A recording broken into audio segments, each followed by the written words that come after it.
Good morning to one and all. I welcome you all for the today's session on metal cutting and forming, and that is module 2. Today I will be discussing about shaper as well as planer and some bit of milling machines. Okay, so the first slide you all can see here.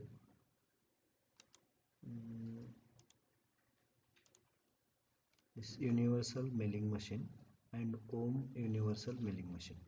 So in what is, you all can see the sketch here, universal milling machine as well as ohm universal milling machine. Okay, in universal milling machine you all can see that is universal milling machine is to named because it may be adapted to a very wide range of milling operations.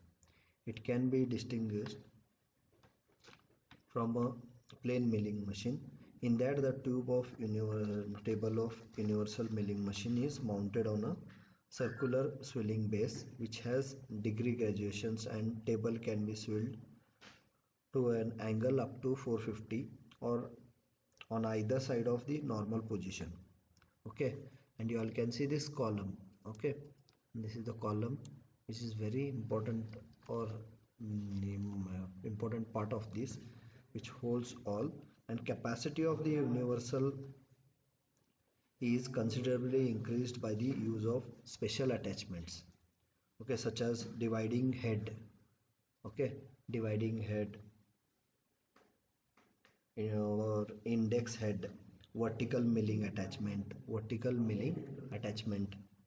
and slotting attachment. This all comes under this, and you all can see here it is mentioned theta, that is maximum 45 degree, up to 45 degree angle this can be tilted. Okay, so angular specimens can be machined here in universal. Next, coming to ohm universal milling machine.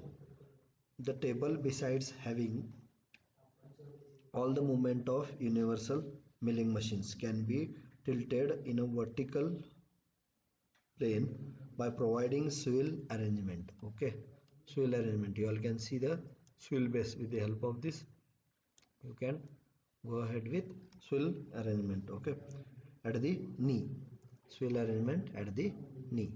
Okay, this is the swivel arrangement at the knee. Also, entire knee assembly is mounted in such a way that it may be fed in longitudinal direction horizontally.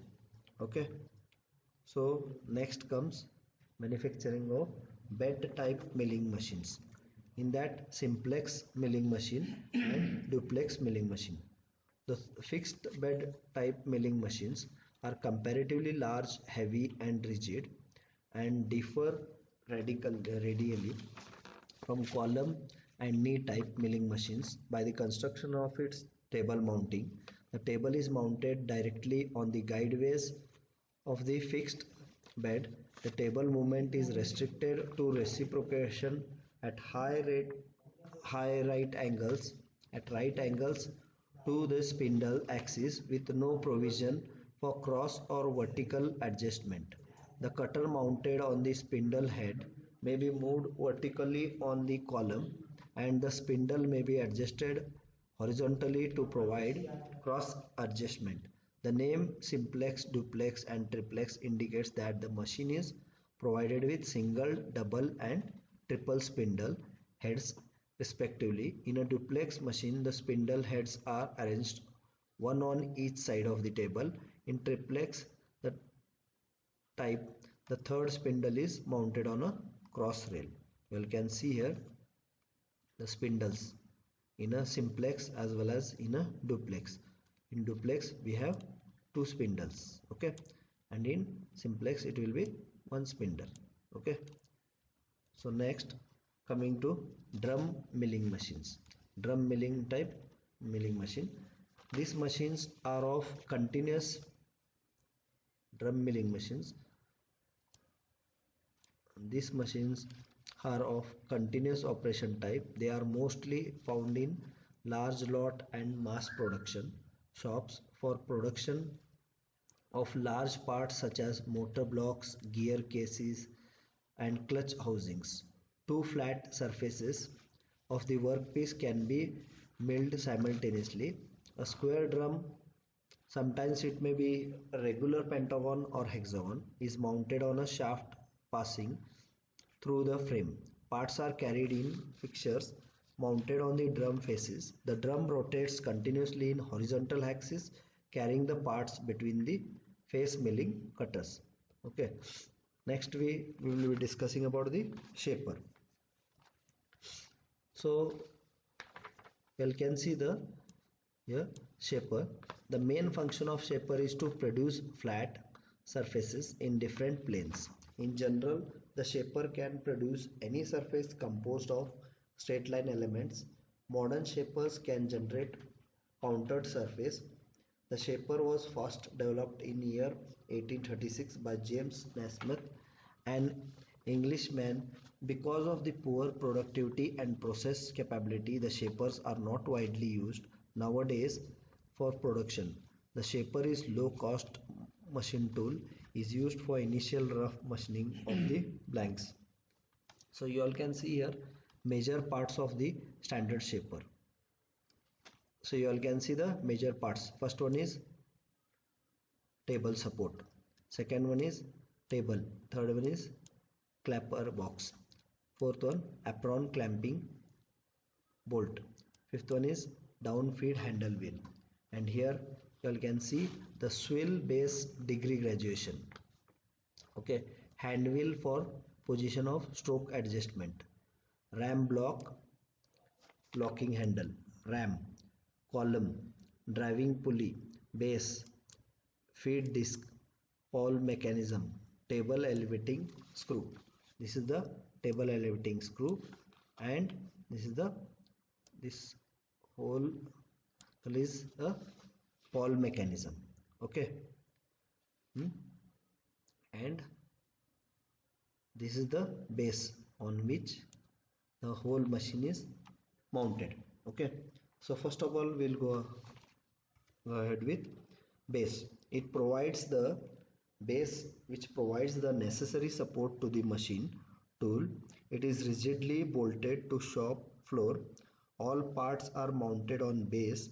It is made up of cast iron to resist vibration and take up high compressive loads. Next, column. Next, this whole thing is a column. It is a box like casting mounted upon the base. It encloses drive mechanism for the ram table. Accurately machined guide ways are provided on the top of column on which ram reciprocates. Front vertical face of column which serves as a guide ways for cross rail, and it is also known as accurately machined. Next one, cross rail. Cross rail, it is mounted on the front vertical guideways of column. It has two parallel guideways on its top in vertical plane that is perpendicular to ram axis. The table may be raised or lowered to accommodate different sizes of jobs by rotating an elevating screw, which causes cross rail to slide up and down on vertical face or face on the column. Next comes saddle. Saddle which is mounted on the cross rail, which holds the table firmly. Here you all can see the table which is holded with the help of the saddle. Crosswise movement of saddle by a rotating cross feed screw by a hand or power causes the table to move sideways. And next comes the table. This portion is the table. It is bolted to saddle, receives crosswise and vertical movements from the saddle and cross rail. It is a box-like casting having T-slots both on top and sides for clamping the workpiece. Next comes ram. You can see this portion is a ram. It holds and imparts cutting motion of the tool through reciprocations. It is connected to the reciprocating mechanism contained within the column. It is semi-cylindrical in the form and heavily ribbed inside to make it more rigid. Okay, working of shaper. This figure shows the basic principle of producing flat surface in a standard shaper. Ball gear receives its rotation from the motor through the pinion. Rotation of the crank causes oscillation of link, thereby reciprocation of ram, and hence tool in straight path. Cutting motion provided by the reciprocating tool and the intermittent feed motion provided by slow transverse motion of work at different rate by using ratchet pawl system along with this ratchet pawl system. Okay, ratchet pawl system along with the saddle result in producing a flat surface by gradual removal of excess material layer in the form of chips. Next we'll be discussing about classification of shapers. So shapers are broadly classified as follows according to the type of mechanisms used: crank shaper, geared shaper, hydraulic shaper. According to the position and travel of ram, first one is horizontal shaper, second one is vertical shaper, and third one is traveling head shaper. And according to the type of design of the table, first comes standard or plain shaper, second comes universal shaper. According to the type of cutting stroke, first comes push type shaper and draw type shaper.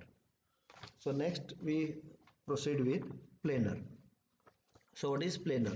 Planer is like a shaper, like a shapers. Planers are also basically used for producing flat surfaces, but planers are very large and massive compared to the shapers.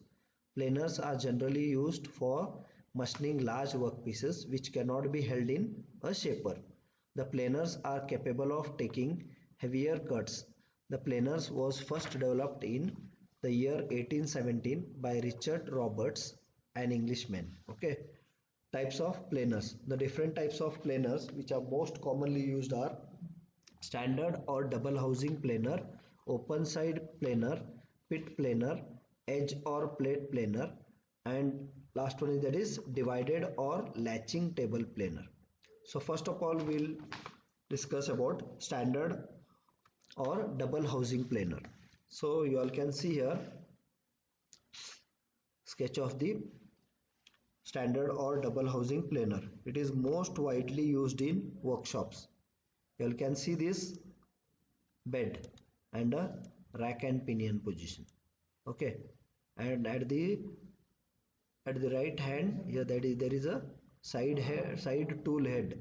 Here there is a wheel and a handle with which we are going to move the column, move this position of the head or the cross rail, you all can see. Okay, it is most widely used in workshops. It has long heavy base on which a table reciprocates on accurate guideways. It has one drawback because of two housings, one on each side of the bed. It limits the width of the work that can be machined. Next comes open side planer. It has housing only one side of base and the cross rail is suspended from the housing as a cantilever. This feature of machine allows large and wide jobs to be clamped on the table. Okay, clamped on the table. You all can see the here we are going to clamp the clamping bolts. You all can see here in the sketch. Okay, on a table. As the single housing has to take up the entire load, it is made extra massive to resist the forces. Only 3 tool heads are mounted on the machine. Next comes pit planer. It is a massive construction. see the construction. You all can see the base, or above the base there is a table, and above that the workpiece is clamped over here. You all can see here in the sketch. Okay. It is massive in construction. It differs from an ordinary planer in that the table is stationary and column, this table will be stationary here. Okay, and the table is stationary and column carrying cross rail reciprocates on massive horizontal axis mounted on both sides of the table. This type of planer is suitable for machining very large work which cannot be accommodated on a standard planer, and design saves as much of floor surface. Okay, next comes edge or plate planer. Okay, design of the plate or edge planer is totally unlike that of an ordinary planer. It is specially intended for squaring and beveling the edges of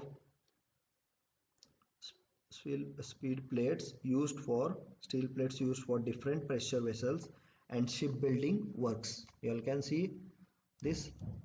Okay, next comes divided or latching table planer.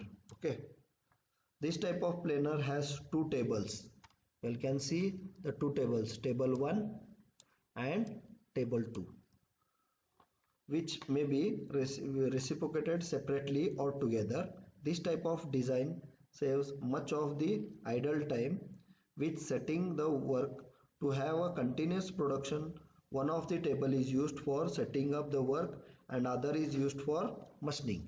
If you keep table 1 for machining, you all can set up the work for table 2 simultaneously. Okay,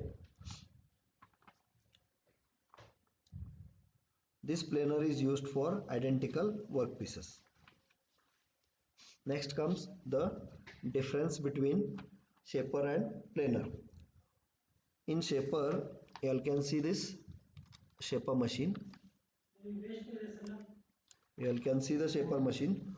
In this, tool reciprocates and the work is stationary. Work is stationary. And here in the planer, what happens? Work reciprocates and the tool is stationary here. And in shaper, feed is given to the work during idle stroke of ram, and here in the planer, feed is given to the tool during idle stroke of the work table. And shaper gives more accuracy as tool is rigidly supported during cutting, and planer gives less accuracy due to overhanging of ram. And shaper is suitable for machining small workpieces. This shaper is suitable for machining small workpieces, and planer is suitable for machining large workpieces. This planer is suitable for machining large workpieces. Only light cuts can be applied in the shaper, and in planer heavy cuts can be applied. Okay, setting workpiece is easy in shaper. Comparatively in planer it is difficult.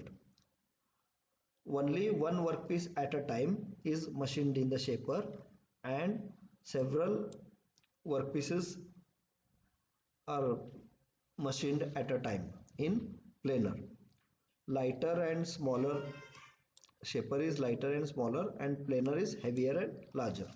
So with this we end up this. Thank you for today's session. If you have any doubts, you can call me. Thank you.